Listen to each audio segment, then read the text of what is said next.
Hello guys, welcome back to the prep and learn education.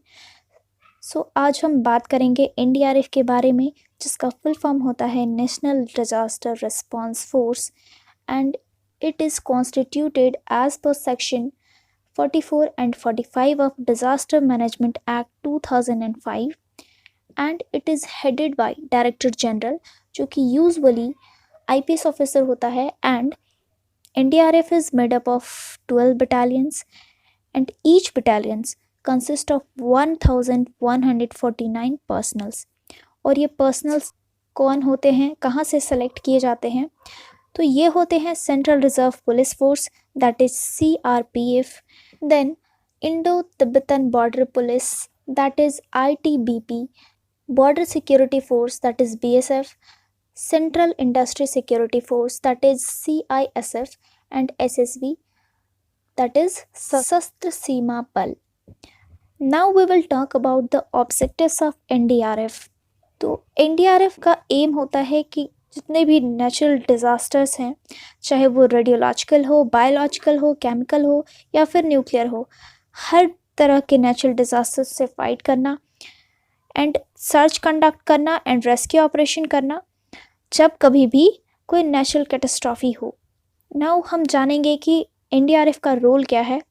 तो NDRF is specialised to response during disasters and proactive deployment during impending disaster situation. मतलब कि जब कभी भी कोई disaster का situation हो तो वहाँ पे से लोगों को हटाना and acquire and continuously upgrade its own training skills towards disaster mitigation। तो अपने स्किल्स को भी ये इम्प्रूव करते रहते हैं, अपग्रेड करते रहते हैं। NDRF import basic and operational level training to state response force also। ये स्टेट रिस्पॉन्स फोर्स कौन कौन होते हैं? पुलिस, सिविल डिफेंस और home guards. With respect to disaster, there would be a liaison, reconnaissance, rehearsal and mock drills। मतलब ये कि एक लिंक होना चाहिए पीपल के बीच ताकि कम्युनिकेशन एंड कोऑपरेशन हो सके।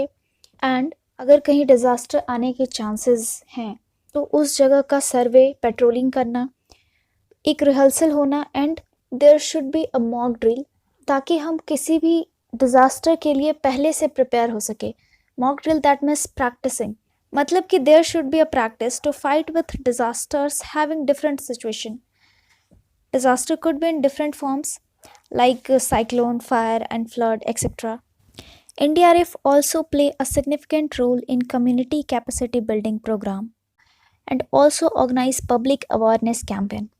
Now we should know about Disaster Management Act 2005. This law laid down a legal framework for disaster response तीनों लेवल पे, that is national, state and district।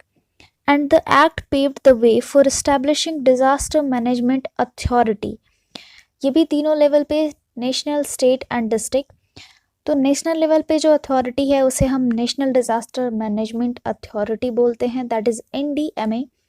State level पे जो authority है उसे हम state disaster management authority बोलते हैं, that is SDMA। And district level पे जो है उसे हम DDMA बोलते हैं।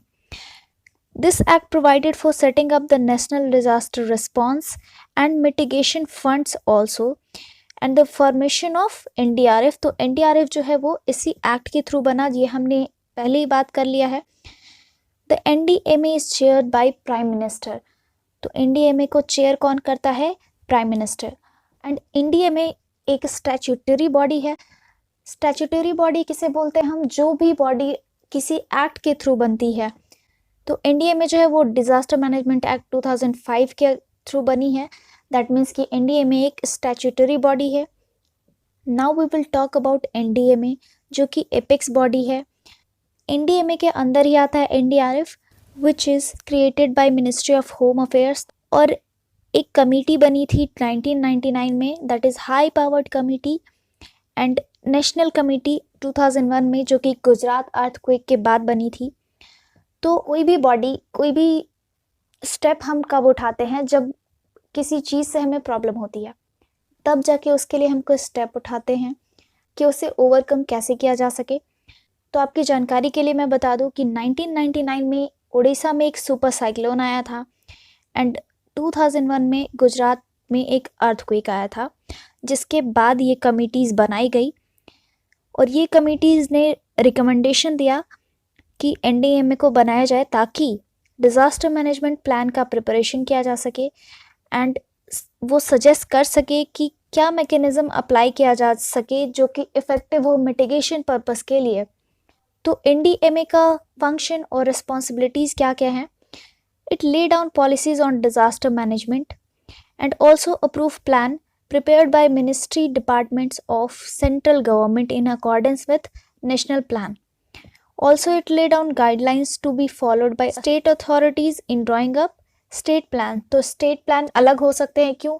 क्योंकि कुछ states हैं, कुछ areas हैं जो कि earthquake prone areas हैं, कुछ areas जो हैं वहाँ पे flood ज़्यादा आता है, तो इस तरह से state का अलग अलग plan हो सकता है, but there should be a accordance with national plan also. India may also provide guidelines to be followed by different ministries or departments of central government for purpose of integrating measures for disaster prevention or mitigation of its effects in their development plans and also in projects. Then it also recommend provision of funds for mitigation purpose. Okay, and also it take measures for prevention of disaster or mitigation or preparedness and capacity building for dealing with threatening disaster situation. That means disaster के पहले का अगर situation है तो वहाँ पे हम पहले से क्या measures ले सकते हैं, क्या हमारी तैयारी होगी. It also provides such support to other countries affected by major disaster as determined by central government, and also coordinate enforcement and implementation of disaster management policy and plans. And it also lay down broad policies guidelines for functioning of National Institute of Disaster Management. That means कि अगर हम इसे summarize करें तो disaster के पहले से prepare रहें, डिज़ास्टर के टाइम में हमें क्या करना है और डिज़ास्टर के बाद हमें क्या करना है, इन सब की प्लानिंग और गाइडलाइंस को तैयार करना, यही एनडीएमए का काम है. So according to me NDRF के बारे में इससे ज़्यादा आपसे कहीं भी कोई भी क्वेश्चन नहीं पूछा जाएगा and this is enough for each and every exams. So मिलते हैं एक नए टॉपिक के साथ. Thank you and have a nice day.